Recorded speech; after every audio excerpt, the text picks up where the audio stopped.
Bien.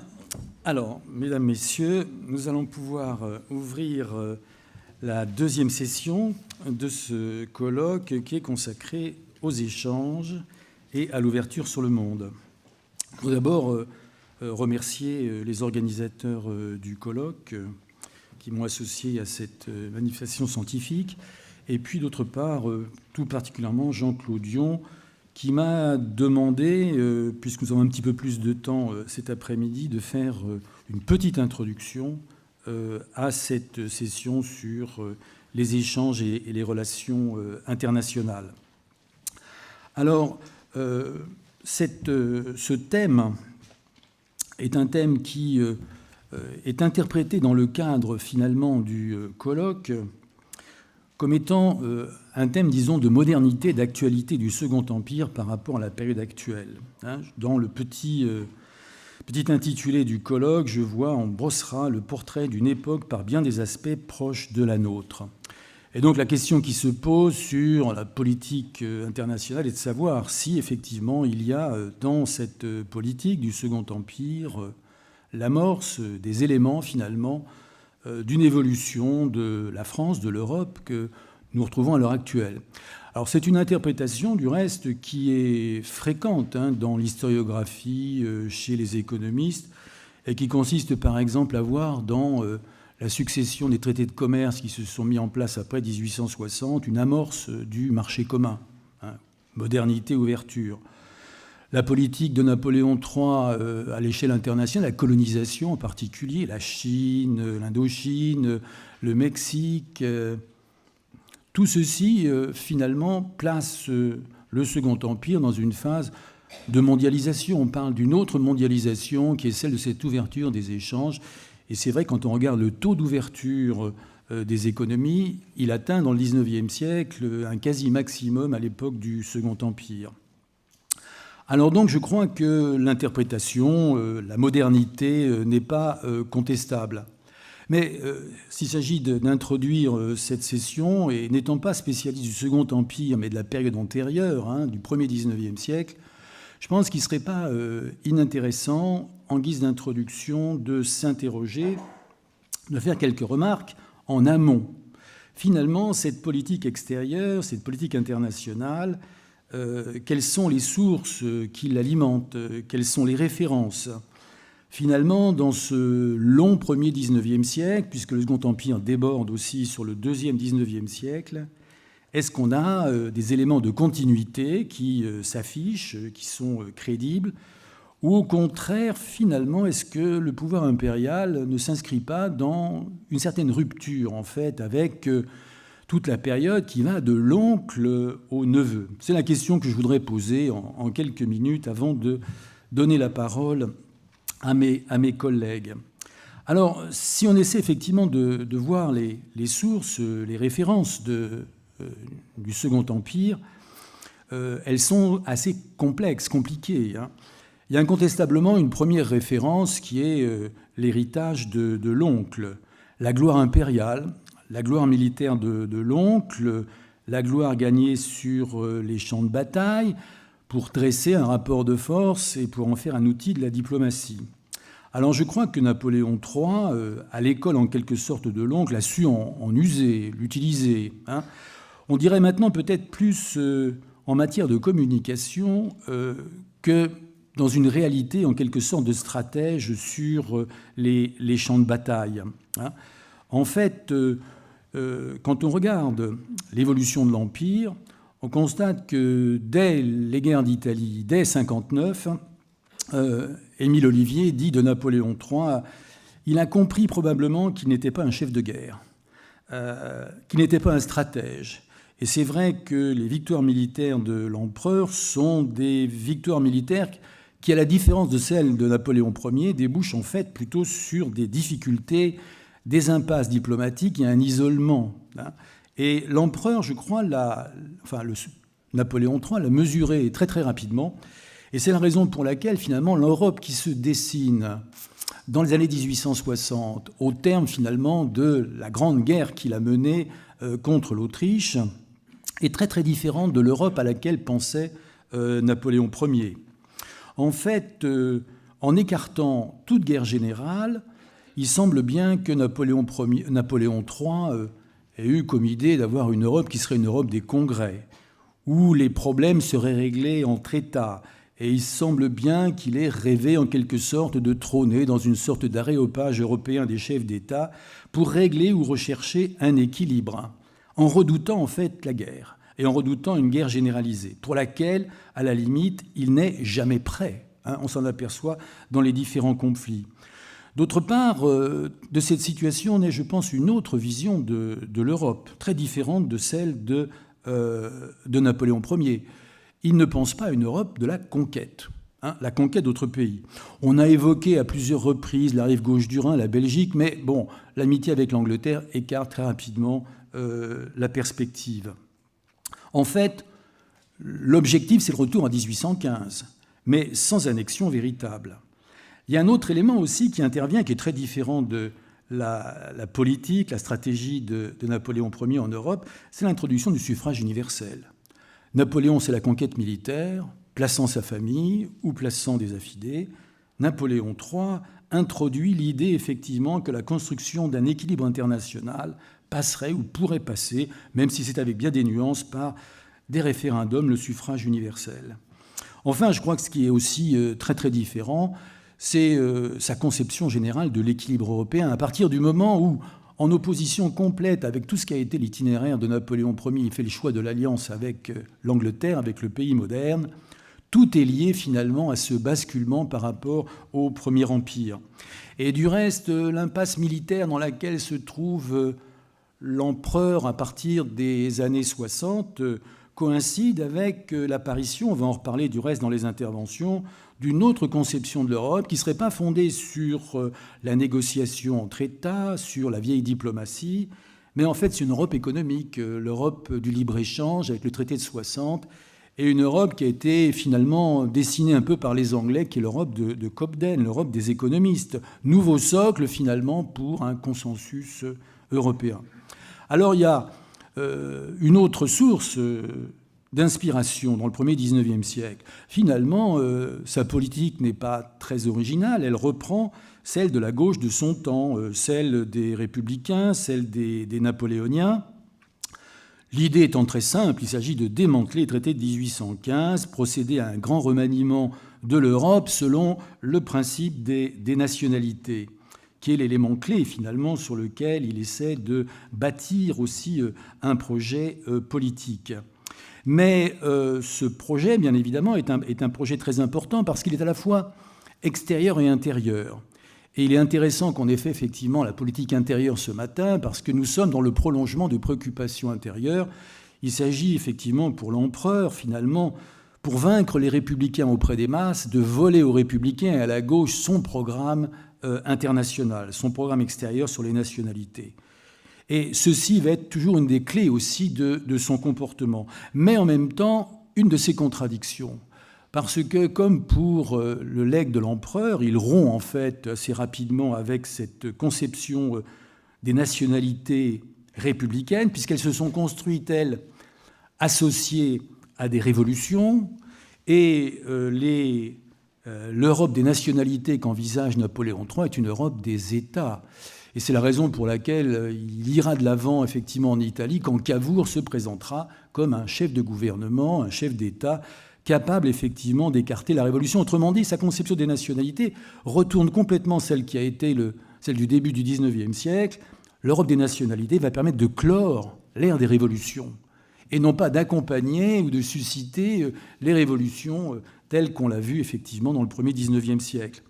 Et puis enfin, pour conclure, il y a une troisième composante, complètement différente, celle-là, dans laquelle Napoléon III puise, ou en quelque sorte est obligé de puiser, c'est la pensée politique des notables.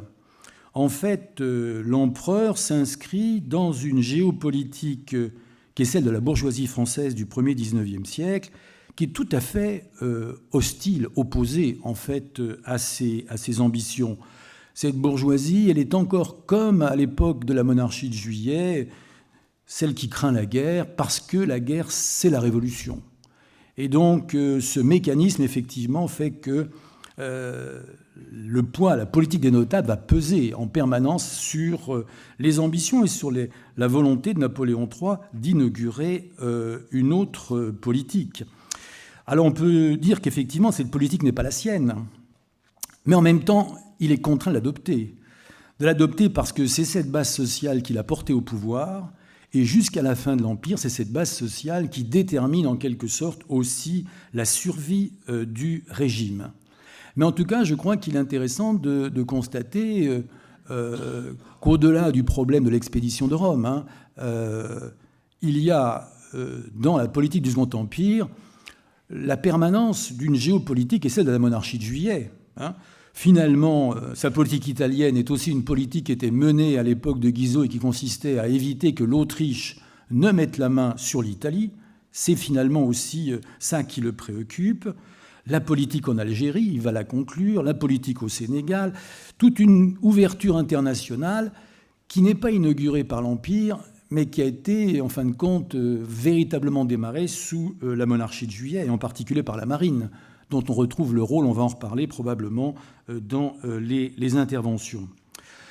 Autrement dit, nous avons affaire à des sources qui sont extrêmement différentes et qui insistent, mon collègue va en parler, sur la complexité du Sphinx dans la matière justement de gérer sa politique, une politique extérieure qui finalement n'a pas de majorité, ni à gauche, ni à droite, qui n'a même pas de personnel, puisque la plupart, finalement, du personnel diplomatique traînent des pieds, et plus ou moins hostiles, finalement, à l'aventure. Autrement dit, c'est un peu la politique d'un homme seul, confronté à ses contradictions. Et ces contradictions du monde extérieur, elles sont très fortes, parce que c'est celles qui vont faire tomber le régime, qui ne tombera pas, effectivement, d'un refus des Français au niveau intérieur, mais au contraire d'un embrouillamini, finalement, d'erreurs diplomatiques extérieures. Et donc, cette solitude, je crois que c'est encore un lien, là, par contre, qui le fait rejoindre Napoléon Ier, parce que nous retrouvons à la fin des deux régimes, effectivement, la solitude d'un homme face à l'Europe. Bien, je vais donner tout de suite la parole à mon collègue qui est Yves Brulet, qui est de l'École pratique des hautes études et qui donc va bien évidemment développer sur son terrain en tant que spécialiste cette diplomatie du Sphinx, Napoléon III et les relations internationales. Je lui donne la parole. Alors il faut essayer de respecter les 20 minutes, je dis ça pour tous les intervenants. Le président de séance étant loin des intervenants et ne pouvant pas passer comme d'habitude des petits papiers disant « vous n'avez plus que 5, 2, 3 minutes ». Donc, je me fie à vous. Merci, Monsieur le Président. Mesdames et Messieurs, vous l'avez compris, tout a été spectaculaire dans le Second Empire, et la diplomatie n'est pas en reste, puisque l'affiche de notre colloque représente un événement diplomatique, la réception des ambassadeurs du roi de Siam à Fontainebleau le 27 juin 1861. Le peintre Gérôme s'est emparé avec brio du pittoresque de la scène et a voulu en faire un symbole du rayonnement mondial de la diplomatie impériale. Mais symbole largement surfait, car s'il est vrai que le Second Empire a pu ouvrir sa diplomatie à l'Extrême-Orient, celle-ci en réalité fut dépassée par la diplomatie britannique. Et de toute façon, Napoléon III a fait le choix de sacrifier l'influence de la France à Bangkok à une politique de nature plus coloniale et non diplomatique au Vietnam et au Cambodge. Donc, il faut se méfier des apparences. Lorsque la diplomatie devient spectaculaire, ce peut être pour manifester sa force, mais c'est parfois pour compenser ou même pour dissimuler ses propres faiblesses. Dans la diplomatie, le décor est souvent plus spectaculaire que la scène elle-même. Ainsi en est-il du Quai d'Orsay, ministère spectaculaire s'il en est, inauguré en septembre 1853 et qui donna d'emblée son archétype au style Napoléon III, que l'on moque parfois en l'appelant le style Napoléon trop. Mais au Quai d'Orsay, quelle que soit la splendeur des salons ou de la salle à manger, l'essentiel est moins sur la scène que dans les coulisses. En somme, les intrigues l'emportent sur l'intrigue, si l'on veut garder le vocabulaire du théâtre. Plus encore qu'au Quai d'Orsay impérial, c'est à la cour de l'empereur que s'opposent le spectacle politique et le secret diplomatique. Émile Zola a bien évoqué ce contraste dans une page du roman Son Excellence Eugène Rougon. Un soir, au château de Compiègne, où séjourne la cour, Rougon sort dans le parc que la nuit tombée a plongé dans l'obscurité. Levant les yeux, il voit dans l'embrasure d'une fenêtre éclairée passer la silhouette de Napoléon III, puis une autre silhouette, sûrement féminine, puis encore une autre, celle d'un informateur de l'ombre, venu alimenter son maître de quelques nouveaux secrets. Dans les secrets, la diplomatie de Napoléon III en a connu incontestablement, à tel point que depuis 150 ans, on ne cesse de s'interroger sur le sens de la diplomatie du Sphinx. Le Sphinx des Tuileries, tel est le surnom dont Napoléon III fut revêtu de son vivant, et qui est resté, par allusion, à l'attitude impassible et au visage impénétrable de l'empereur. Il faut dire que l'image du Sphinx était très fréquente dans la littérature romantique. Dans Le Père Goriot, Rastignac dit de Vautrin, de moment en moment, il lui semblait que ce singulier personnage pénétrait ses passions et lisait dans son cœur, tandis que chez lui, tout était si bien clos qu'il semblait avoir la profondeur immobile d'un sphinx qui sait, voit tout et ne dit rien. Le sphinx romantique n'est plus seulement celui qui pose une énigme, il est plutôt, du fait de son mutisme, l'allégorie de l'énigme. Le monument de Gizeh, en quelque sorte, a supplanté le mythe grec. Et dans une formule qui pourrait convenir à Napoléon III, Baudelaire écrit « Je trône dans l'azur comme un sphinx incompris ». L'ambassadeur d'Autriche à Paris, Alexander von Hübner, décrivait l'empereur comme rusé et naïf, sincère parfois par calcul, impénétrable quand il le veut, conspirateur toujours, par goût autant que par habitude, et fataliste qui croit à son étoile. Il s'exprime fort bien, mais il n'entre jamais dans les arguments qu'on lui présente. Il ne veut pas et ne sait pas discuter. Il est sûr qu'un homme qui ne veut pas et ne sait pas discuter peut difficilement faire un bon diplomate. Fait-il pour autant un mauvais chef d'État? Telle est la question. Tocqueville, qui fut son ministre des Affaires étrangères en 1849, en doutait. Le débat n'était pas son fort, écrit-il. Il se taisait, mais ne se rendait pas. Et enfin, Tocqueville donne cette image frappante. Les paroles qu'on lui adressait étaient comme des pierres qu'on jette dans un puits.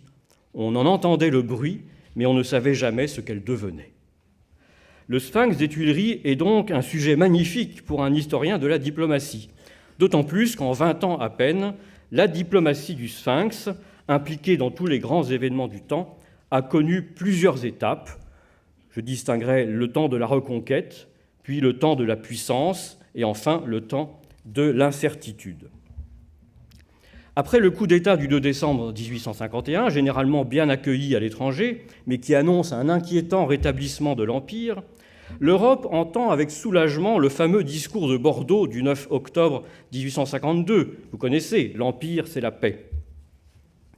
Mais le tsar Nicolas Ier en décide autrement.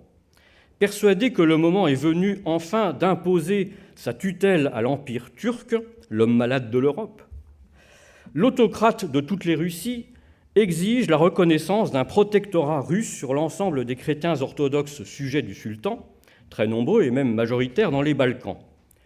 À Paris et à Londres, on comprend que l'enjeu n'est ni le sort des chrétiens d'Orient, ni même celui de la Turquie, c'est celui de l'équilibre européen. Le tsar espère que la division des Européens lui permettra d'établir enfin son protectorat sur la Turquie, les Balkans et la Syrie. Très exactement la politique de M. Poutine.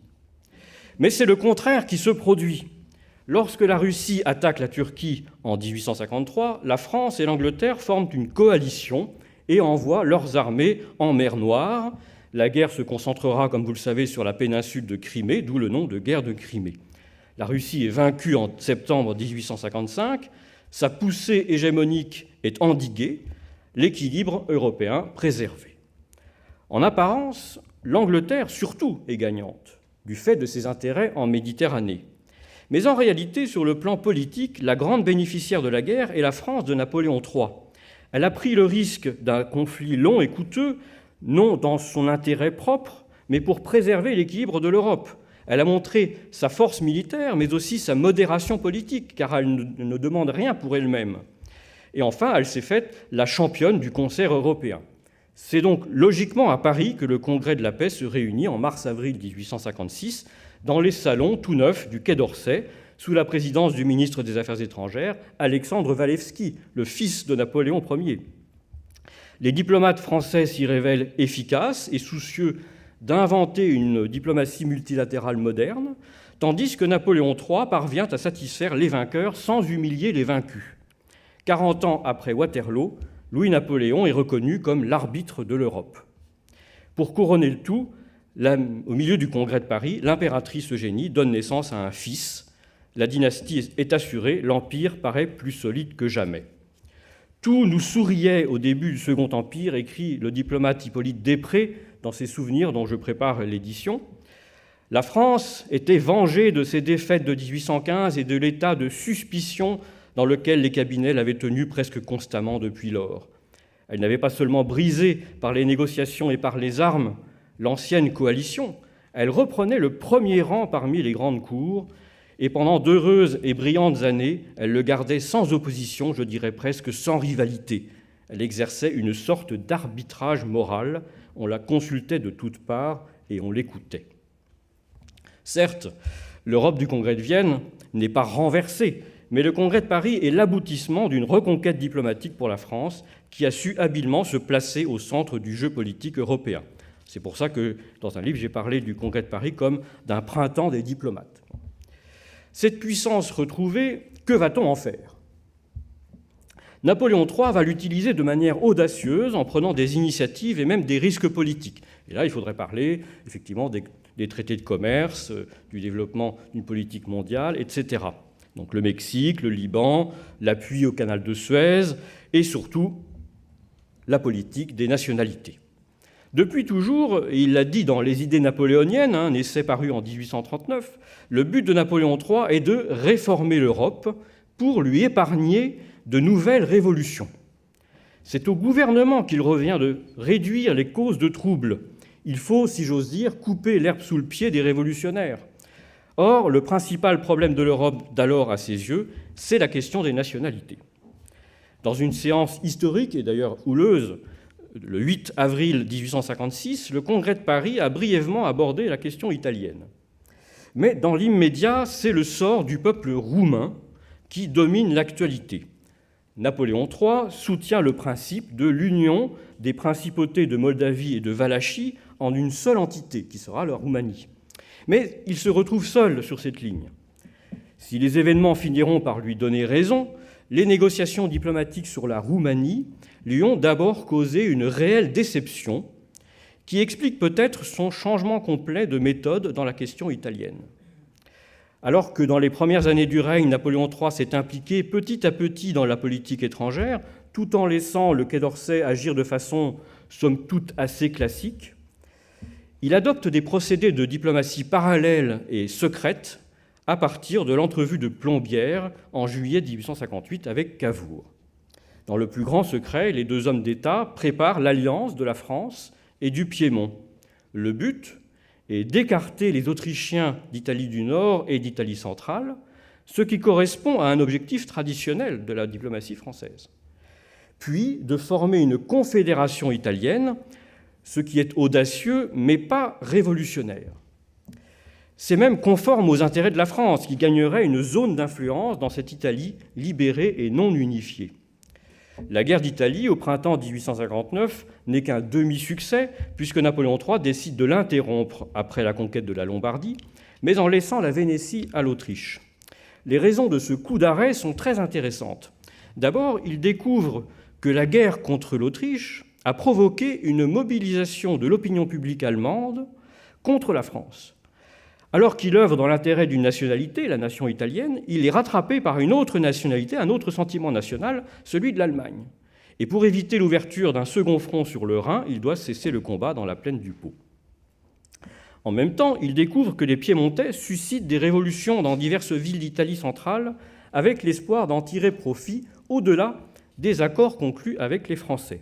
Et choqué par ce procédé de recours à la Révolution, Napoléon III rompt avec Cavour, comme il le fera de nouveau à l'été 1830 après l'expédition de Garibaldi en Sicile. Ainsi, s'il y a eu un rôle essentiel dans les débuts de l'unification italienne, Napoléon III a perdu en fait assez vite le contrôle des événements et pris douloureusement conscience des limites de sa puissance. Les résultats en demi-teinte des diverses initiatives impériales annoncent la dernière phase du Second Empire, le temps des incertitudes. Cette fois, les regards se portent vers Berlin, où un homme habile et sans scrupules, Otto von Bismarck, a pris le pouvoir en 1862. Face à lui, la diplomatie française échoue une première fois dans la question polonaise en 1863, puis une seconde fois en tentant de défendre le Danemark en 1864, mais le moment décisif a lieu début juillet 1866. 2 jours après la victoire des Prussiens sur les Autrichiens à Sadowa, le gouvernement français est devant un dilemme. Faut-il s'allier avec le vainqueur, Bismarck, ou faut-il, au contraire, freiner ses ambitions ? La diplomatie française est divisée et Napoléon III lui-même hésite. Les uns font valoir que l'intérêt de la France est d'empêcher que l'Allemagne du Nord ne devienne trop puissante. Les autres estiment, au contraire, qu'une alliance avec la Prusse pourrait améliorer l'image de la France dans l'opinion allemande et permettrait aussi d'obtenir un agrandissement territorial pour la France au Luxembourg. Napoléon III choisit finalement cette seconde politique, et c'est l'apogée, on peut le dire, de la politique des nationalités. Mais les négociations échouent complètement, Bismarck s'opposant à toute annexion française. Dès 1867, Napoléon III a compris que Bismarck ne souhaitait pas son alliance et se préparait à une confrontation. Et pourtant, aussi étrange que cela puisse paraître, les dernières années du Second Empire sont marquées par un fort courant d'irénisme. On croit sincèrement que la foi dans le progrès, avec un grand P, si typique des années 1860, s'applique aussi aux relations internationales. Il existe une foi dans la diplomatie, dans une diplomatie qui est en pleine mutation, dans une diplomatie moderne. Et en effet, la diplomatie s'est modernisée au temps du Second Empire. Elle s'est professionnalisée. L'immense majorité des postes est confiée à des diplomates de carrière.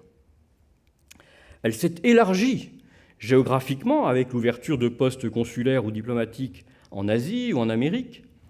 Élargie aussi dans ses champs d'action. Le Quai d'Orsay est à la pointe de l'essor de la diplomatie technique sur la navigation des fleuves, les réseaux télégraphiques, la lutte contre les épidémies, etc. Et même la diplomatie monétaire. 2 conférences internationales ont lieu au Quai d'Orsay en 1865 et 1867 sur l'union monétaire dite latine. Et de conférence en conférence, cette vie diplomatique et juridique s'est développée avec succès aux limites du politique, ouvrant la voie à l'émergence d'une communauté internationale en plus du concert européen. La diplomatie se modernise avec le souci croissant d'informer l'opinion publique par la publication de documents diplomatiques et la publication d'articles dans la presse. Enfin, la diplomatie se modernise grâce à l'essor du chemin de fer et surtout par l'usage du télégraphe, qui accélère les correspondances de façon spectaculaire. Ce changement est parfois un inconvénient, comme on le verra dans la crise de juillet 1870, mais il est vu en général comme un progrès en ce qu'il facilite la concertation entre les puissances. Croit-on que l'irénisme et la foi dans la diplomatie sont le propre des partisans du régime ? Tout au contraire. Tout au contraire. On le trouve chez Victor Hugo, l'ennemi juré de Napoléon le Petit, dans un essai enthousiaste intitulé « Paris » et publié lors de l'exposition universelle de 1867, Hugo écrit « Tous les faits suprêmes de notre temps sont pacificateurs. La presse, la vapeur, le télégraphe électrique, l'unité métrique, le libre-échange ne sont pas autre chose que des agitateurs de l'ingrédient nation dans le grand dissolvant humanité. Tous les railways qui paraissent aller dans tant de directions différentes, Pétersbourg, Madrid, Naples, Berlin, Vienne, Londres, vont au même lieu, la paix. Le jour où le premier air-navire première air navire s'envolera, la dernière tyrannie rentrera sous terre. Et lisez Pierre Larousse dans le tome 6 du Grand Dictionnaire universel du XIXe siècle, comprenant la lettre D comme diplomatie, en s'imprégnant des idées modernes qui cheminent lentement et à petit bruit, malgré le souffle des vents contraires. On a son côté poète. La diplomatie européenne tend chaque jour à changer de caractère. D'abord, et quelle que soit la question qui surgisse, on ne court plus aux armes avant d'avoir tenté et épuisé dans les congrès et les conférences tous les moyens de conciliation. C'est une première satisfaction donnée à l'opinion publique, qui veille à la porte de ces conciliabules et ne tolérerait pas une guerre de sauvages entreprise sans motif, ni prétexte contre tout droit et toute raison.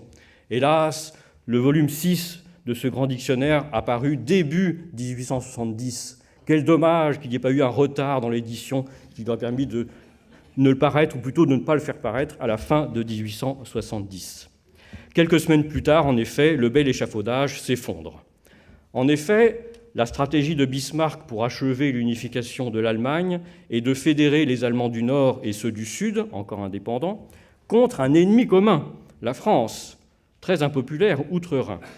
Dans ce but, il promeut secrètement la candidature d'un prince prussien au trône d'Espagne.